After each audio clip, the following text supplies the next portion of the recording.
Hello there, and welcome to Kirk Minahan Wrap-Up Show for February 6th. I'm sorry, not February, January 6th, 2021. Today's show was called Fui Dom for the remark that Kamala Harris made when she was marching for freedom. Oh, yes. Nobody can pronounce it. Kamala made during her march during the civil rights movement, and her mother asked, "What do you want? What do you want?" And she's like, "I just want freedom." And it was very beautiful, very touching.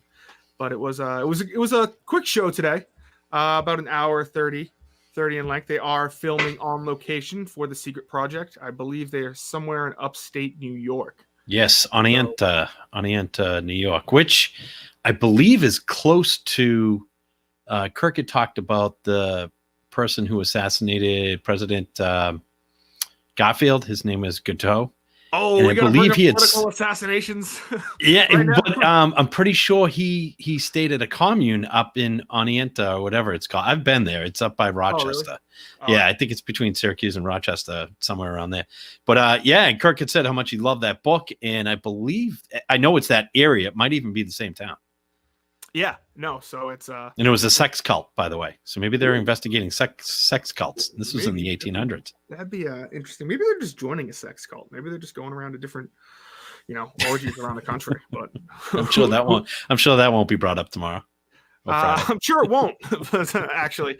So let's get started. So they started off the show today, kind of talking about, the Kamala Harris stuff, and no, actually, I'm sorry. They started off talking about the up and coming, or the previously taped, as of right now it has been taped, it has not been released, trivia fight between the Chicago boys, I believe it's White Sox Dave, Chief, and some other guy of whom I'm not too familiar with, versus Jared, Kirk, and Steve. So the Jeff D-Lo trivia show, right? Yes. So that was filmed last night. And there were some accusations that Brandon Walker called into the show and said that White Sox Dave is a cheater. He will do whatever is necessary to win.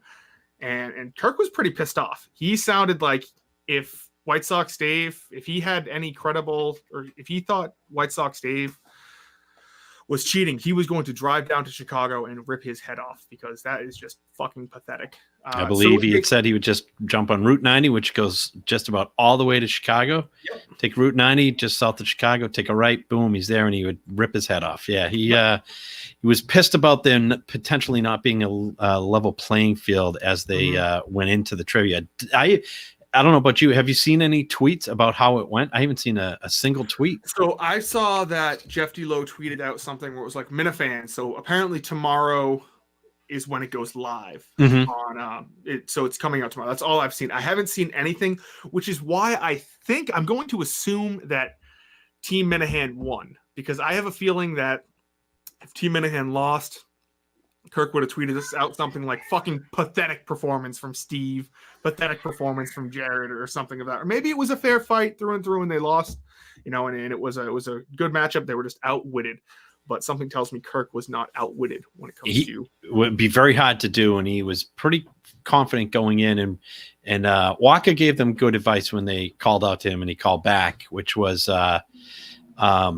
Oh no! Jared had said this before, that the questions Jeff will put to them will be to their strengths. It won't be stuff that's off the rails that they would never know. So that makes it very interesting, because you don't want everybody saying I don't know.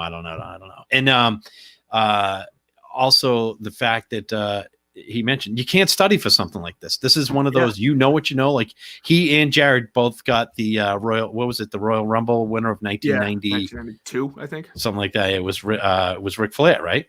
Yes. Yeah, and they both got it, so that was a good sign. Although, did you notice who was oddly silent? Was it S.E. Robinson? Yes. I think it seems like Steve is a bit gun shy from the last Reagan trivia questions. Yeah, I think Granada really got him. I think that's sitting with him. Yeah, I mean that's like asking you about the Jerky Boys, and you just being having Richard and Sal just having no idea what's going on. It's just kind of like, damn, like if Steve's going to miss a question and it's about Reagan, that's going to be a tough blow. That's going to take a while for him to recuperate and kind of get his mojo back. Yeah, I hope he wasn't off kilter, because if they play to their strengths, then he's going to get political questions and history questions, and no one knows the Peloponnesian Wars like Stephen Earl Robinson. See, I think he's more. I think his strength would be more of like Boy Scout questions. That's interesting. Kind of like hunting sort of things, like that moss question that I asked him. I think was very, very good. Like, which way does moss grow in the northern hemisphere? Towards the sun. So you don't mean Boy Scout questions as in who's the cutest Boy Scout he's ever seen or anything like that? I don't mean like who do you want to take to the third grade grade dance or something like that. Didn't Steve rail against the Boy Scouts of America? How much he hated the organization? Yes, recently. Yeah, I believe. Yeah, he's not a big fan. No, and it had nothing to do with the I don't want to say scandal, because it's not allegations. These are the assaults that have been committed by Boy Scout leaders and Cub Scout leaders over time, and it's finally coming to light. And it had nothing to do with that. It was the fact that Steve was pissed that people had to go to some club to learn how to what basically he must have learned down on the farm when he was first came out of his swaddling and was hunting down deers with a knife before he could even walk. Yeah, so that's what I think would play to Steve's strength. But it will be interesting to see. I think we'll get a little bit of a taste tomorrow with the Friday. We'll kind of, with there being no show. I know you said on your phone call there's been a little gap. Oh, you had to bring that up. You had to bring that with so hopefully tomorrow with the trivia show, it gives the Minifans a little quenches their thirst just a little bit. But let's get you before we get for sure. I definitely. I was going to say I would never watch I'm not a Barstool guy.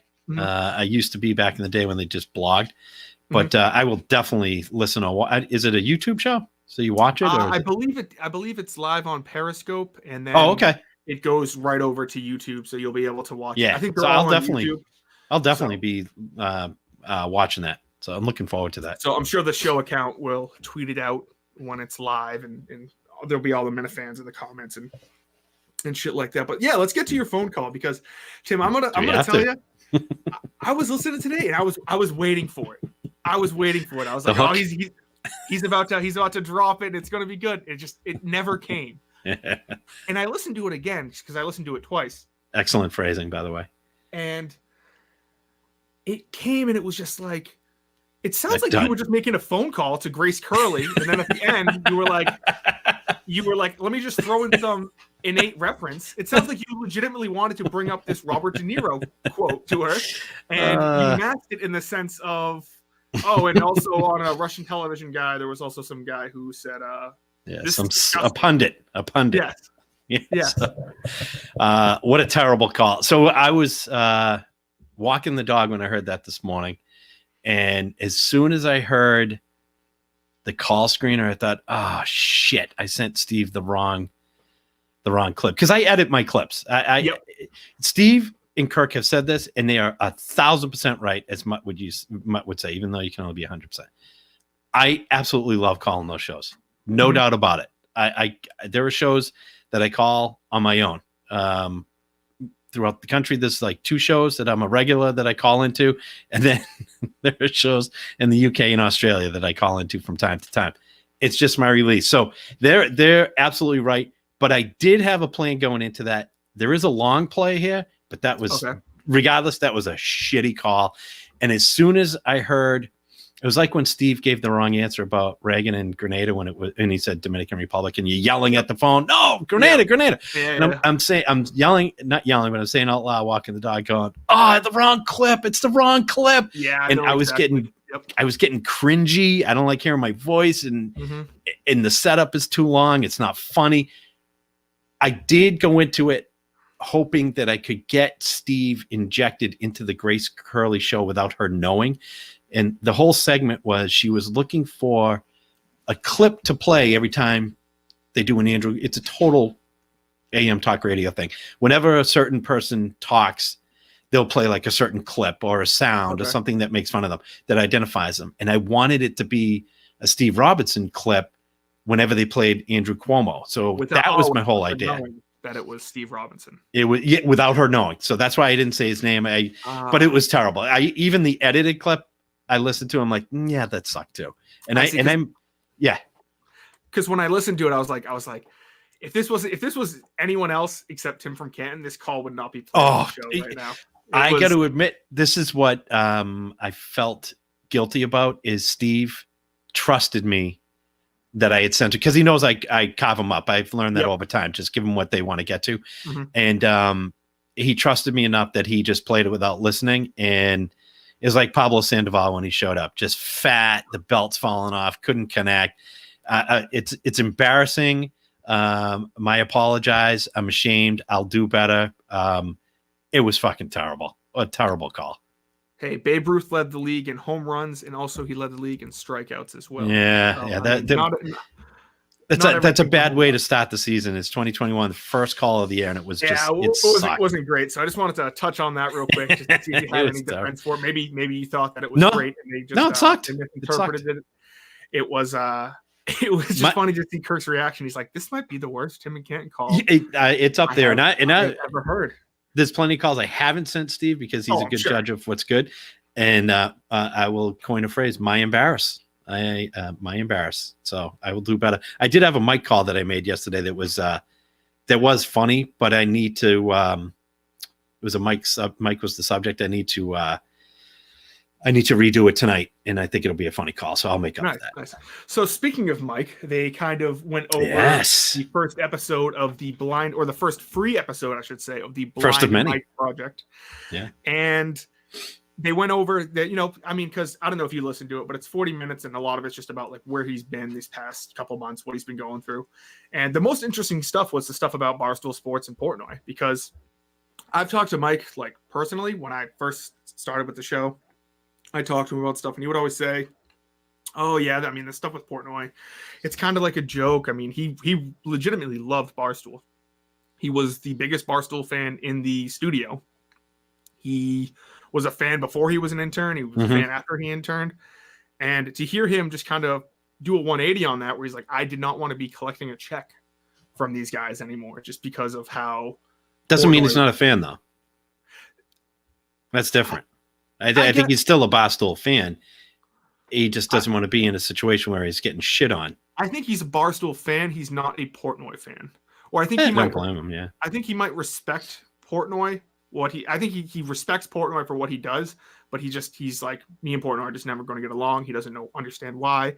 So they played some clips from the show where he kind of just says, yeah, Portnoy's an asshole. He went into it. And Stephen Kirk kind of, I don't want to say agreed with him, but understood where he was coming from. No, Kirk agreed on a couple of points. He said Mike's right in some of the points that you don't happen to have the clips, do you? I don't. But he did say Mike. He agreed that Mike was right in some of the things that he was pointing out. Is Mike really going to be responsible for bringing down $1 billion company?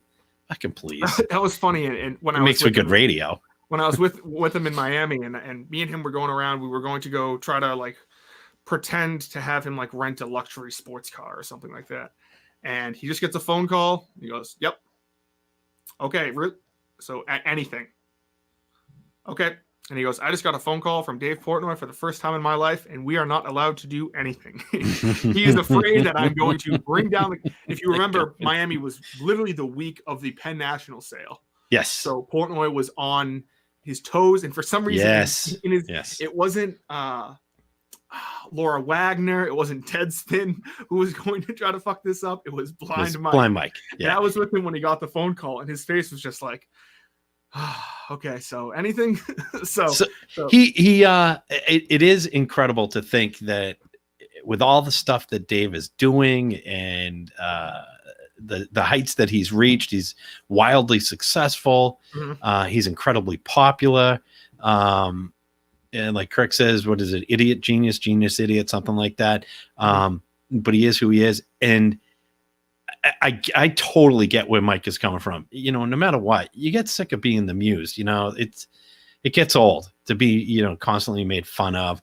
But Portnoy has always said, well, Mike is a victim. But then Mike does go on sometimes and says, just listen the other day to a show where he said, why don't you just fucking fire me, you pussy? And he called him out. Nothing happened. But I think Portnoy likes picking on Mike. I think he likes when Mike pushes back a little bit. But think about this. Portnoy's gotten to such heights, and Mike still gets under his skin. Still. I know. So there's a sense of satisfaction there that he can take that little Mikey Gary from Western Massachusetts still, no matter where Dave is, it will piss him off if Mike is in his life. Yeah, it's just one of those things. Like Portnoy could legitimately become president of the United States, and someone could ask him a question about Blind Mike. And it'll piss him off. He'll go off the rails. Fuck this, campaign's over. But I will say, so Mike, so hearing that clip, I haven't listened to the pod yet, but hearing that clip, it did sound like it was heartfelt, and I heard a little bit of shaky voice there, a little bit of sensitive Mike, a little teary Mike. I think so. I think so too. I did. Yeah. I mean, I do think the term father figure is so weirdly used, but I do think Portnoy was someone he looked up to. Mike really wanted to get into media. He looked at Portnoy as someone who was successful. He was an intern at Barstool. It's not a father. There's people who are younger than me that I look to and say that that person's very successful and yeah. I know what you mean. And I think at one point it must have clicked with him that okay, this isn't a shtick. This isn't a joke. This isn't something where Portnoy is just kind of, doing it just to be like, he does not like. I think when Mike finally realized that Portnoy just legitimately does not like him, he was like, okay, well, I mean, it's kind of sad. It's like, don't never meet your heroes, Yeah. But it's also a little different for Mike because Mike was there early on. He was in Milton. Mike will always have that. Mike was an intern when they were in Milton throwing wallets in his face. So it's not like, Mike showed up and it's this big company and Dave doesn't have time for him. So he shits on him. He was there when there was only a handful of people. It's funny because you look at the timeline and Mike shows up, there's the infamous interview where he's like, by the way, I'm blind. So you can call me like Blind Mike or something of that sort. There's the infamous interview. He goes through his internship, which was 9 months or a year or whatever. They end on good terms. Yeah. They end on decent terms. He doesn't bring him to New York. And then there's clips between where Portnoy's like, oh, what's that Blind Mike guy coming up? We should bring him back. Right. And then somewhere along the line, it grew to hatred. Portnoy just had a dream and just woke up and was like, fuck this guy. Yeah, like a hate epiphany. I think it had something to do with Mike asked him to come on his podcast. This was like years and years ago before KMS, and Portnoy said no. And Mike was like, oh, you think you'd help out a guy who was there at Milton's? And Portnoy was thought he might be like trying to leech off the Barstool brand or something like that. But yeah, who knows? It seems like the relationship is finally over. And hey, all credit to Mike. He doesn't want to be put in a situation where it's going to jeopardize his mental health and his sobriety. Then good for him, and let's face it, we all love when we're not in the controversy. So I loved hearing him talk shit about Portnoy, and good for him for getting his opinion out. Yeah, I mean, it was real. He could have came out there and said, I actually still really like the guy. He's still a role model of mine. But no, he came out and like he said the stuff he's doing with the charity is great. It was 100% real what was coming from Mike's mouth. So I thought Kirk and Steve's reaction was very good. Both things can be true. Dave could be doing a great job with charity and nationally known, and he could still be an asshole to Mike. I mean, one doesn't exclude the other. And I think it does break Mike's heart, though, that it's not the relationship didn't go a different way. But, them's the breaks. It's too bad. Steve mentioned today, he said, you listen to that 20-minute Sirius radio segment where Portnoy just destroys Blind Mike. You got to realize that's on a national Sirius radio program that broadcasts to hundreds of thousands of people. That it's not even like it's different than because it's not just Minifans who are hearing that. It's people from all over the country. So Mike is hearing himself getting ripped Minifans are all over the country too. I know, but I'm just busting your balls. I know what you mean. It's a bigger section of it's people who don't know. Kirk. You could happen upon that. You have to find most. And podcasts. Your first impression is wow, Dave Portnoy is shitting. This Mike guy must be a real asshole. Who is this evil genius that is competing with Barstool? Right. Yeah. Right. He's like, he works for him. But he really and I hope I think it would be funny at some point that Mike turns this into something that is pretty funny because he really could do something with it. I mean, let's face it. I mean, down the road, Mike really could just get under Dave's skin and just, get him on the phone or somehow connect with him where he just pisses Dave off and just shows how he can. at the next Penn stock meeting, he could have a question for as Dave a Portnoy shareholder. That's right. I have a question for Dave Portnoy. I have a question for Dave Portnoy.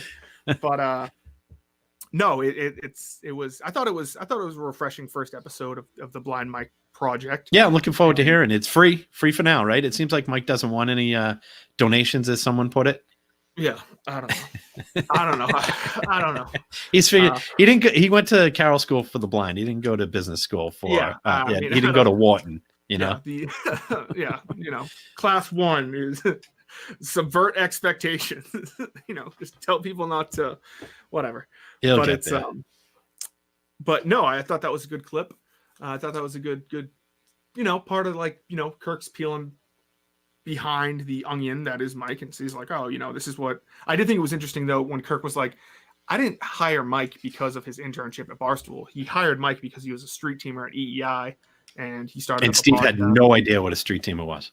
Yeah, right. He's like, what exactly is a? It's a street teamer. And it's like Steve was in radio, but then again, Steve didn't come in as a street teamer, which is where a lot of people begin their career. Not a lot, but some people begin their careers. Yeah. But he came right in. Howie saw him up at the roast in Maine and said, "You want to come down and help produce my show?" So he didn't, and I don't think Howie has street teamers. If he does, they're all in nursing homes or they're in octogenarians. So he didn't really have them. But I was shocked that Steve. I mean, you don't have to be in radio to know what a street teamer is. Yeah, that was interesting. So Kirk, Dr. Lance Minahan made another appearance. He performed he performed a messy abortion.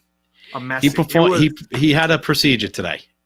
He tore that fetus apart limb by limb. It was rough. So Madawaska Rob was on the wrap-up on Monday, and he kind of tried to play devil's advocate to this whole charity thing going on with the the controversy. Ticket. Yeah, we all know, but some people are bitching about it. A few. And I didn't agree with him at the time. I still don't agree with him. I think I was very vocal in saying about like what these people are saying is just moronic, idiotic. They don't understand how charity works. Kirk's raised tens and tens of thousands of dollars for charities all over the country. This is going to help out small businesses everywhere. He's helping out Mancock's kid, all these other people. And I understand why that gets under Kirk's skin. It's because when you're doing something right and it's right, and someone comes out and says you're doing this for selfish reasons or you're trying to get Shirley to come on. So I understand why he ripped Madawaska Rob apart. It's like pick a side and choose it. Don't try to teeter to the BA side or whatever the fuck the Fed side. The anti fun side, I guess you call it, just to lump it into that. Yeah, it's just so Kirk just ripped him apart today and said, listen, you just got to choose a side. I mean, I think he came up to him after Florence and said, do you have any advice for me? And Kirk gave him the advice today. He said, hey, pick a side. You can't just teeter totter and expect to hey, that's advice. Look at it. Look on the bright side. I've been out to a couple of events with Rob, super funny guy. The only thing worse than my call today was that segment on Rob. He got eviscerated,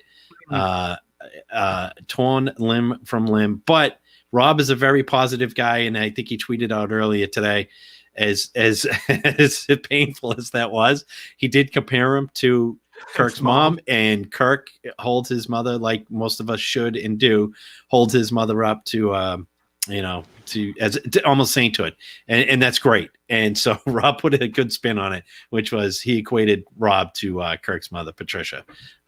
So I mean, the guy took the high road. I give Rob credit for that, but man, that was ugly. I was again cringing. I was glad I got off my call and went to that. So thank you, Rob. Yes, this was a very, especially when you've talked to the people before, you're like, Rob, why you got to say these things? And like, I was doing it on Monday when we were doing the wrap up. It's like, well, why the fuck do you have to? Well, speaking of that, Justin, so Steve took a great amount of pleasure in hearing Rob get aborted, stabbed, scraped, sucked. because Rob has been somewhat critical, I would say, of Steve. Very critical. It's just, I don't like, extremely. The majority of the Steve critics, I just don't get. It's like, we get it. You want to, the aspects you don't like about the show, you just blame it all on Steve. So I understand that. I think Steve takes a lot more shit than he deserves. So yeah, I mean, Steve can kind of take a victory lap when someone like Menners or Madawaska Rob kind of gets ripped apart by Kirk, because I think Rob can easily come back from this. You know, yes, it wasn't Rob being critical of the show. That was not what it was about. In fact, he's a big supporter of what Kirk is doing. And Rob, I'm sure, would love to win the golden ticket. Yes, which is my. Before, do you want to hit on? Yeah. Let's do the Kamala first. Kamala.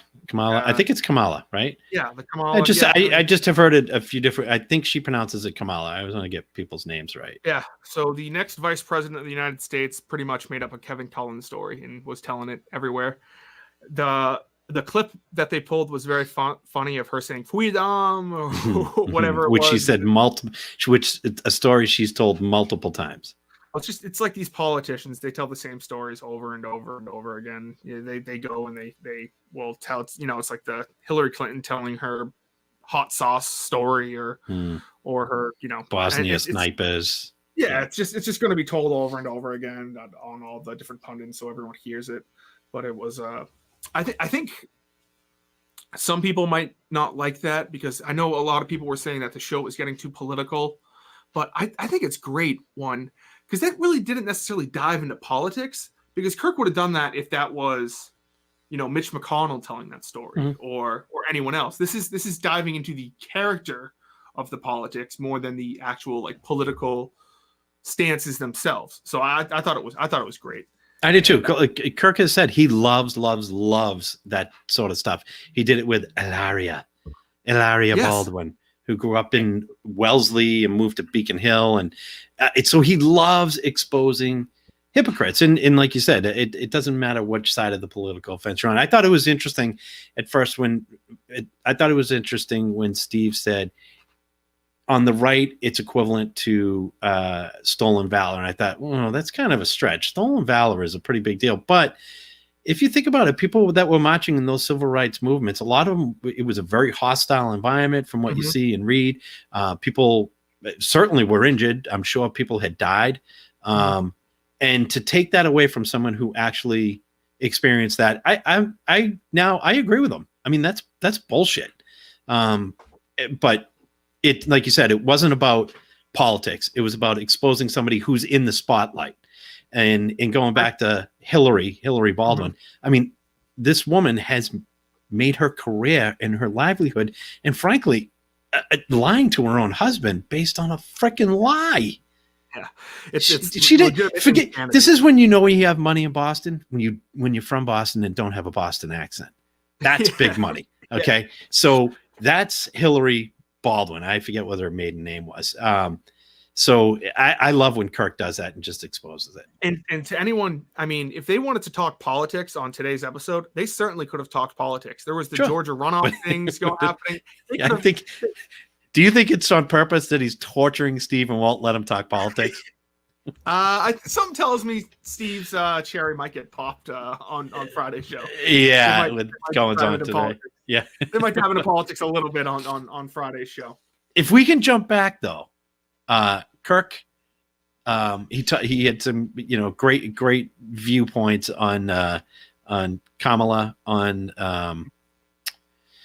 Hilaria, but not a lot about their looks or his attraction to them. But you bring up Rachel Dolezal, oh boy, he loves that story, but he also loves her. I did not know that he was a Rachel. He was a fan. Huge fan. That was on the radio. That was some of the best segment. That was, oh my god. He had some of the best comments about that whole situation. Is just his I don't know if I call it infatuation, but his temporary infatuation with Rachel Dolezal. The black curly hair. She was like vice president of some NAACP. Yeah, the like Portland or Seattle and Olympia NAACP, which it's fine. I mean, I didn't know that there was certain requirements for that. You want to help out, but she talk about culturally appropriating. She went a little bit further than hilarious. She basically said that her DNA was not what it was, and but Kirk has a very soft spot for her. Oh, I did. See, news to me. I'm learning something new. See, this is why. Really? Have you seen pictures of her? I have seen her, but like I said, me and Kirk have very different tastes in women. Believe it or not, the 24-year-old. She's a looker, that's for sure. Rachel's a looker. I think she went to jail too, or she got charged with like fraud. Or something. What's that? Fraud or something. Yeah, I think it was like welfare fraud or something like that. Yeah, I don't know how she's doing. Before we get to this day in KMS history and wrap this up, I just wanted to mention the Barstool Fund. It ends tonight at midnight for the golden ticket raffle. If you're able to donate, make sure to email robinson@barstoolsports.com and to be entered. Just all you need is a screenshot, just your name, and I have this whole list of people that I'll be getting everything together, and hopefully by the weekend the raffle is all set and ready to go.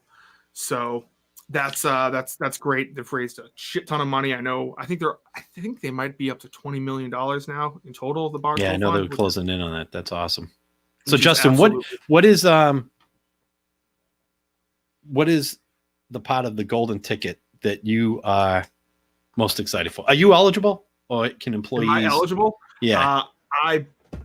My mom asked if she could buy some golden. Did she tickets. really? That's awesome. Yeah, and I was like, oh please God, I was like, please donate. I love the Barstool Fund, but I go. I mean, I'll put your name in there, but if for some reason your name gets pulled, that'll be fantastic. So what would be your? Because I have my own favorite aspect of what I would like from that. The golden ticket is, it's like a treasure chest. And it's just one thing after another. Is there one thing in particular that you would really like from the golden ticket? It would probably be the guaranteed Madawaska ticket for the next 3 years. Is that ticket is going to be so difficult to come by. Oh, any live event.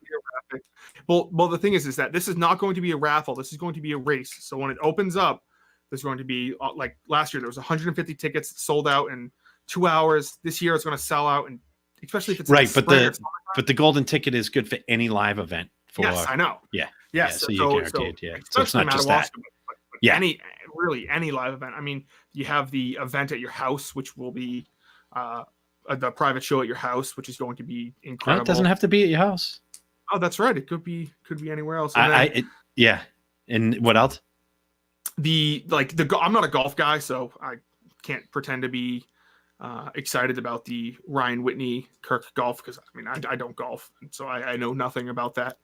But what's your favorite aspect of it? Mine, so I'm a little bit offbeat, but my hands down favorite is what Kirk just added, that he would install a Simply Safe at somebody's house. That alone, that alone is why I want to win. Just to sit there and watch him, a man who has admitted he has never picked up a tool in his entire life. 46, I think he is. 45, 46. He's never picked up a tool in his entire life. I would love to see him trying to change out my doorbell and reconnect it and put the new thing. I just think that would be phenomenal. And the other thing for me would be the just two other things. The shows. Mm-hmm. I would see if I can negotiate with them. They said shows anywhere. I would like to do one in Thailand at Adul's house or work.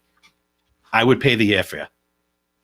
I would love to do that show. And the last one would be, at first I thought the last place I want to go to lunch is with Jared Carabas in Kirk. It's like a business meeting. You know, we don't know each other.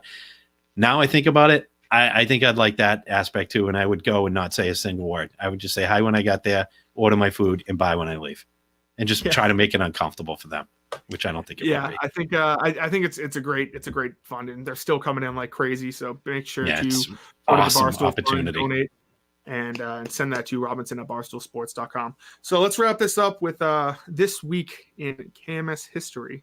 So actually, I'm going to focus on today, because we're hitting a day that there was a broadcast on the same date last year. So January 6th, 2020 was late night with Kirk, Seamus, Minahan. So this was the first night taping ever for the show. I had forgotten about that. Now it's kind of like, yeah, they do them here, they do them there. Show is a night taping.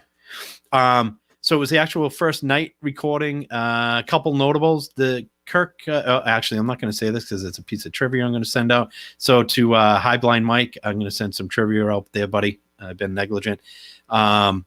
This was where the $1 billion boys phrase was coined. $1 billion boys. So it had a short little run. They referred to Kirk, Mike, and Steve referred to themselves as the $1 billion boys. It was in response to a show on Barstool Sports. $1 million worth of games. Yes. So these guys were the $1 billion boys, BOIZ. So this is where that first popped up. And the only other thing I want to note is on this show, Kirk, absolutely. You think Madawaska Rob got it bad today? Go back and listen to Kirk talk about Riggs and Tommy for their criticism. There was a blog post that Mike put up that Portnoy Portnoy got pissed. About the, yes, Trenny stuff, right? And the OK symbol. Or for those of you old school Bostonians, the naked eye. And so Portnoy was worried there was going to be a lot of blowback. So he had texted Mike and Kirk, I want you guys to come on the show. While they were waiting to go on the show, they heard them discussing during commercial, Dave saying, I might just fire him, being typical Dave. And Kirk's like, do whatever the fuck you want, but we're going to talk about it. And then he couldn't even talk about it because Dave, all he did was yell. But I just want to quote what Kirk said about Riggs. He absolutely destroyed Riggs. He called him, and I quote, Riggs is a gutless, ass-kissing, useless piece of dog shit. I mean, just a fucking puke, an asshole, a gutless pussy boy. There's nobody on earth I respect less. Nobody than Riggs. It was awesome. And then he did say it put him in a bad mood. Was this the time when Kirk said, you should see what Riggs has said to me about you off screen, and Riggs goes, what? Yes, what?